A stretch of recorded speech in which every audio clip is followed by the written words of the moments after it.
Hello, it's September 9th, 2020, and I'm here with Eric Sapanik. I'm Steve Rand. And Eric, today I wanted to ask you about something that we haven't really talked a lot about lately, and it's the election coming up and how you think that's going to go either way. For instance, if Biden were to win, will it be more like we saw in 2008 with Obama, or is it going to be something different this time, you think? Well, definitely with this tax plan, from what we've seen from what he's posted, is that if you liked Obama's taxes, especially for some of our clients that are either small business owners or those that make over $250,000 a year, luckily enough, you're going to be contributing a lot more money to the tax man. So that's something that I believe is concerning for some of our clients. And we do have products that can obviously safe harbor from some of these types of concerns. So, I say contact, one of us if you want to talk about that type of thing. Yeah, and that's something I am getting a lot of feedback from clients that they're worried about what that's going to do to their tax bill and how that's going to impact their businesses in particular, which have already been decimated by, COVID-19 and the shutdowns. Okay, consequently, what if Trump were to win? How do you see that going? I know there's obviously a lot of right now, we're spending a ton of money trying to prepare for things that are going on out there in the world. How do you think that's going to work?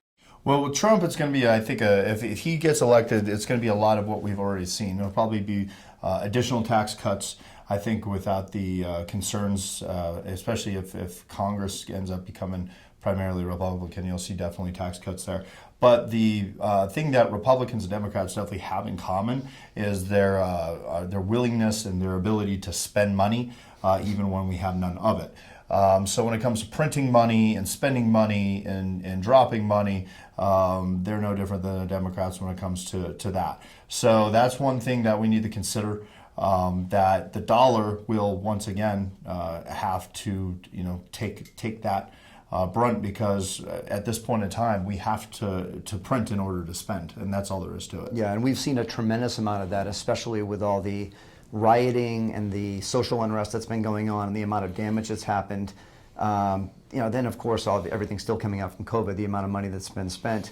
I know that you and I have talked about who's going to front that bill and what that's going to do to the dollar just when all this money is being printed to repair all the damages, and what do you think? Well, I mean, definitely tearing cities apart is a lot of fun, but at the end of the day, you're going to have to pay for that. The adults do, and the adults being guys like most of our clients, you, me, we're the ones that are going to somehow, some way, are going to feel this, either through inflation, taxation. Who's going to pay for it? Is it the insurance companies? Are they going to be able to float that bill? I mean, we're talking about billions of dollars in damages. So once again, another effect. And the other thing that you and I have talked about, the overlining effect of what these types of riots did to small business right after dealing with the COVID thing, and the COVID thing isn't even completely done yet. We're still seeing strongholds and especially a lot of the liberal cities where as though they don't fully open up, and if they do, they're coming up with some of the craziest things that you've seen when it comes to the way that they want to run their business and really scaring clients off. I mean, one thing that we know is what you texted me, it was in San Diego. I mean, they were actually asking people to write down their contact information when they came to the restaurant door. Yeah. I'm not going to want to go eat if that's the case. I don't know about you. So I think that's another underlining issue that is also going to contribute to higher gold prices. And we're not you and I are not thinking about the next 3 months. We're talking about the next 5 years. Exactly. Once again, we're long-term thinkers, and that's the way we are here at our company. So very good. Well, contact us here if you have any questions about any of the content today. If you're looking for any type of ways to be able to better protect your assets, we'll be here again next week. This is the Gold Spot.